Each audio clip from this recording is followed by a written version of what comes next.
Love, the most celebrated force and at the same time, one of the greatest sources of suffering in the human experience. We seek it, we exalt it, but we also fear it.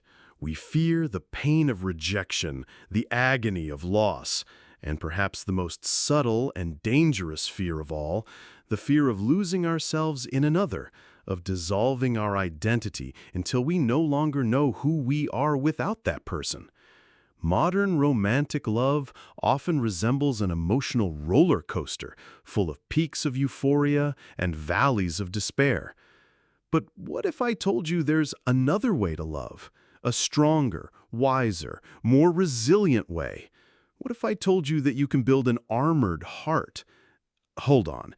An armored heart is not a heart of stone, cold and incapable of feeling.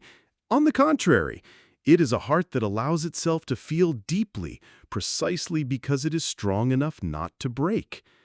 It is an armor made not of insensitivity, but of wisdom. Today on Stoic Punch, we will give you the instruction manual to forge this armor. This is the Stoic Guide to Strong Love. First, we need to understand the trap of romantic love as it is sold to us. Stoic philosophy would offer a brutally honest diagnosis of our love culture. The main problem is that we base love on emotional dependence. We buy into the idea that our partner is our other half, that he or she should complete us and be the primary source of our happiness. For a Stoic, this is a catastrophic error. It is placing the center of your happiness in something external, in another person who, no matter how wonderful, is fundamentally outside of your control.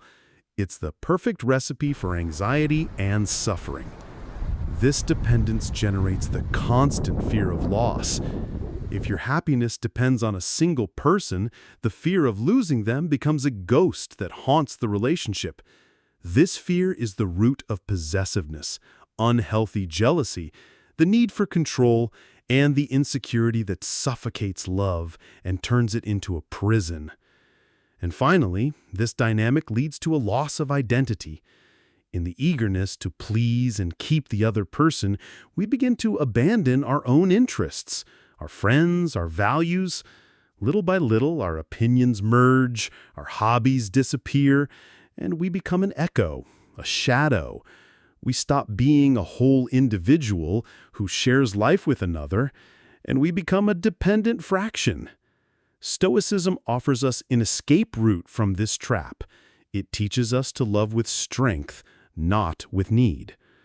Let us then forge the plates of your armor, your armored heart. The first plate of the armor is love the real person, not the idealized image. Romantic love often falls in love with a projection, a perfect image we create in our minds. When the real person, with their flaws, annoying habits, and imperfections, reveals themselves, we become disappointed. A Stoic, like Marcus Aurelius, practices seeing things as they are, without the varnish of fantasy. Love the real human being in front of you. Recognize their virtues and help them cultivate them. Acknowledge their flaws with compassion and patience, just as you should acknowledge your own. A love based on reality is infinitely stronger than a love based on idealization. The second, and perhaps most crucial plate of the armor is apply the dichotomy of control to the relationship. What is under your control in a relationship? Your actions, your loyalty, your kindness, your effort to be a good partner, your honest communication. What is not under your control? The other person's feelings, their choices, their reactions, and their final decision to stay with you or not. Internalizing this is liberating. It ends the anxiety of trying to make the other person happy all the time or to control their love. You focus on being the best version of yourself in the relationship and accept the other as a free individual, not as a possession. You love freely, without the desperation to imprison. The third plate is the most challenging, but the one that offers the strongest armor. Practice conscious detachment with memento mori. Remember impermanence. The Stoics were not morbid. They were realists. Everything in life is transient, including relationships. Epictetus gave the shocking advice, when kissing your child or your wife, remember that you are kissing a mortal. The goal is not to become pessimistic, but rather the opposite. By recognizing that that moment is not guaranteed forever, you appreciate it with a much greater intensity and gratitude. And at the same time, you prepare your mind for the eventuality of loss, whether through a breakup or through mortality itself. This makes you resilient.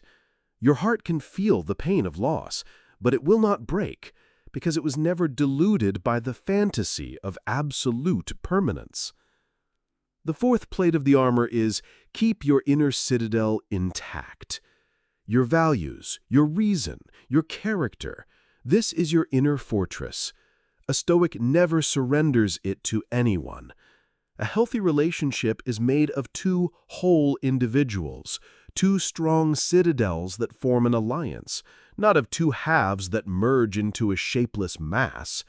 Continue to cultivate your interests, your friends, your principles. Your partner should be, in Stoic language, your most valued preferred indifferent, something you cherish immensely and care for, but which does not define the essence of your being or the source of your ability to be happy and virtuous. But what does strong love look like in practice? It is a love focused on actions, not just feelings. It is supporting your partner's growth towards virtue. It is being a reliable ally to face life's challenges with courage and reason. With an armored heart, there is less anxiety and more presence. Without the constant fear of loss, you can be more authentic and genuine. Conflicts are seen not as existential threats, but as problems to be solved with logic and mutual respect. And finally, it is a love that liberates. It does not seek to possess, control, or complete. It seeks to walk alongside another free individual on a shared journey of mutual growth. The Stoic's armored heart, therefore, is not a heart that doesn't feel. It is a heart that doesn't break. It is strong, resilient, wise, and free. It is the fundamental difference between a love that consumes you and a love that elevates you. The choice is yours. Do you prefer the chaotic roller coaster of emotional dependence or the serene strength of a virtuous alliance? Which plate of this Stoic armor do you most need to start forging in your life? Share your reflection in the comments. If this guide to a stronger and wiser love has given you a new perspective, then smash that like button, subscribe to Stoic Punch to continue strengthening your mind and your heart, and hit the notification bell. Remember, love deeply, but place the center of your happiness within yourself. That is the foundation of a love that not only survives, but flourishes. This is Stoic Punch. Love with strength, love with wisdom.